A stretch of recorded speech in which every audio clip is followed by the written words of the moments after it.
Assalamualaikum sahabat ruang belajar, apa kabar semuanya? Semoga sehat selalu. Ketemu lagi dengan saya, Eko Prasetyo. Selamat datang di channel Ruang Belajar. Setiap orang ingin mendapatkan hidup yang berkelimpahan, tapi awas, jangan terjebak pada simbol semu keberlimpahan.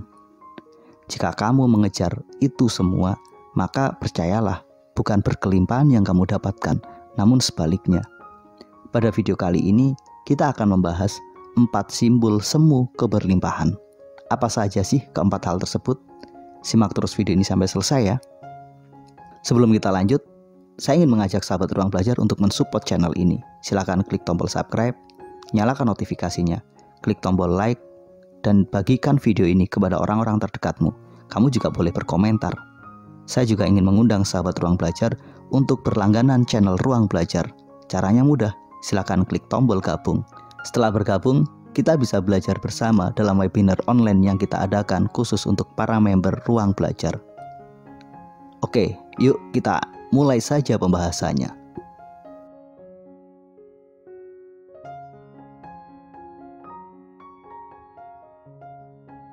Banyak orang mengira ketika kita punya income yang tinggi, hidup kita sudah berlimpah. Padahal kenyataannya nggak seperti itu. Ada kalanya ketika income kita naik, pengeluaran kita juga naik. Ketika penghasilan kita terus bertumbuh, keinginan kita juga ikut bertumbuh. Apa hasilnya? Ya, walaupun income kita besar, tapi tetap saja pengeluaran kita juga besar.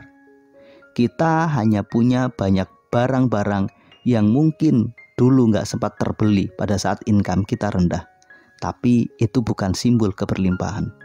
Kata siapa? Ketika income-mu naik, income-mu lebih tinggi, hidupmu lebih berlimpah.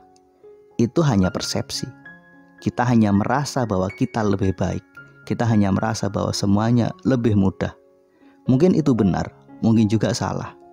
Toh kenyataannya bukan income yang membuat kita benar-benar berkelimpahan. Income tinggi tanpa kemampuan mengelola yang baik, hidup kita tetap susah. Ada begitu banyak orang dengan penghasilan besar, hutangnya juga besar. Akhirnya apa? Hidupnya nggak karu-karuan.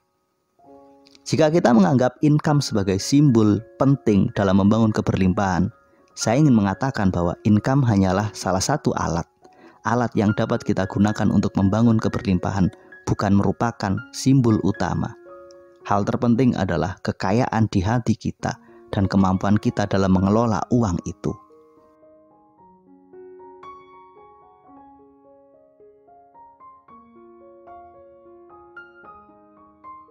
Hal lain yang kadang dianggap sebagai simbol berkelimpahan adalah barang-barang bermerek. Ketika kita punya barang-barang bermerek, kemudian kita menggunakannya dan kemudian kita memamerkan kepada orang-orang di sekitar kita lewat sosial media atau bentuk-bentuk lainnya, kita menganggap diri kita sudah sukses. Kita menganggap hidup kita sudah penuh keberlimpahan, penuh keberkahan, padahal enggak. Kebahagiaan yang kita dapatkan dari barang-barang bermerek itu mungkin hanya seminggu. Karena ketika kita beli barang baru hari ini, mungkin minggu depan atau 2 minggu lagi ada teman kita yang beli barang dengan nilai dan kualitas yang jauh lebih baik. Kita baru beli jam baru, teman kita sudah beli jam dengan produk yang jauh lebih berkualitas. Akhirnya apa? Kita merasa nggak nyaman. Ketika kita menempatkan kebahagiaan, keberlimpahan, kemudian diwakili pada barang-barang bermerek tersebut, maka yakinlah selalu ada orang yang lebih kaya dari kita. Selalu ada orang yang mampu membeli lebih banyak dan lebih baik dari apa yang kita punya. Jika itu terus terjadi, pertanyaannya, sampai kapan kita akan terus seperti itu?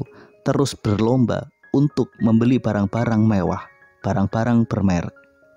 Oleh karena itu, cobalah pahami, barang-barang bermerek yang kita punya saat ini itu bukan merupakan simbol keberlimpahan. Itu hanyalah sebuah simbol semu, status semu semata, yang mungkin bisa memberikan kebahagiaan, kepuasan pada kita, tapi sementara waktu.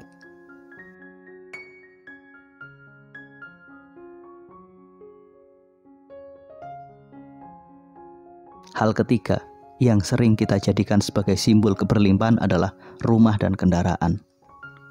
Maka nggak usah heran, banyak orang berjuang untuk mewujudkan kedua hal tersebut. Bahkan hutang dipilih sebagai cara terbaiknya. Ketika income naik, merasa sudah cukup, mereka pun ingin punya rumah yang baik. Akhirnya apa? Mereka memilih KPR sebagai jalan keluarnya.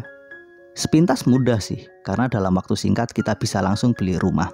Tapi efeknya, dalam jangka panjang kita harus membayar cicilannya. Kemudian ketika kita ingin beli sebuah mobil, kita cukup datang ke dealer. Sales atau bagian marketing dari dealer mobil pasti akan menawarkan berbagai diskon, harga khusus, cicilan yang sangat murah. Akhirnya kita pun membelinya, walaupun dengan cara hutang. Karena sebagian orang menganggap rumah dan mobil adalah sumber keberlimpahan, maka mereka berjuang melakukan apa saja. Walaupun sebenarnya mereka belum mampu dan belum layak, tapi mereka terpaksa melakukan itu semua. Mereka memaksakan diri. Kita semua tahu berbagai krisis yang pernah terjadi di dunia ini juga berawal dari krisis properti. Masalah yang di Cina yang terjadi pada periode 2019 dan 2020 yang lalu itu juga berawal dari properti. Begitu juga krisis di Amerika. Semua orang memaksakan diri untuk membeli rumah padahal mereka belum layak dan mereka belum mampu. Jadi hati-hatilah. Walaupun kita tahu kita semua butuh tempat tinggal, walaupun kita ngerti bahwa kendaraan itu kadang kita butuhkan, tapi jangan memaksakan diri. Rumah dan kendaraan bukanlah simbol utama dari keberlimpahan. Itu hanyalah bagian kecil dari kebutuhan kita. Jika kita sudah punya rumah, maka percayalah, ada rumah lain yang jauh lebih besar dan lebih baik.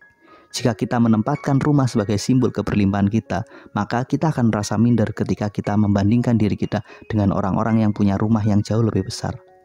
Rumah dan mobil kita tempatkan sebagai sesuatu yang normal saja. Nggak usah terlalu obsesif untuk memiliki dan membelinya. Semuanya sesuaikan dengan kemampuan kita.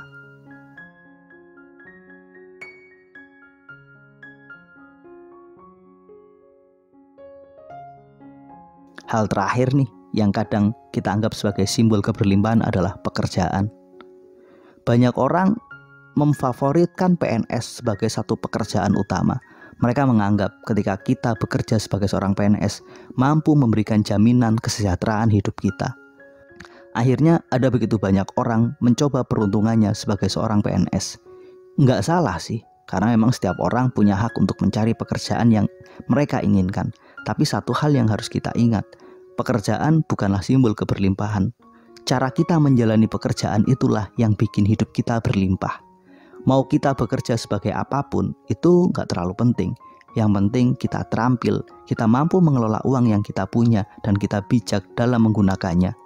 Sekarang coba deh kita pikir, siapa menurut Anda yang lebih berlimpah? Seorang PNS atau seorang pedagang kaki lima? Seorang penjual sayur keliling atau seorang karyawan bank? Maka sekilas kadang kita akan menganggap PNS dan karyawan bank adalah orang-orang yang lebih berlimpah. Sementara para PKL dan para penjual sayur keliling itu dianggap sebagai orang yang kurang berlimpah. Karena memang pekerjaan mereka bukanlah pekerjaan formal. Tapi belum tentu. Belum tentu ketika mereka pekerjaannya sebagai PNS atau karyawan bank, hidupnya jauh lebih baik jika dibandingkan dengan para penjual sayur keliling atau para pedagang kaki lima. Hal terpenting adalah pekerjaan itu harus halal dan kita harus mampu mengelola uangnya.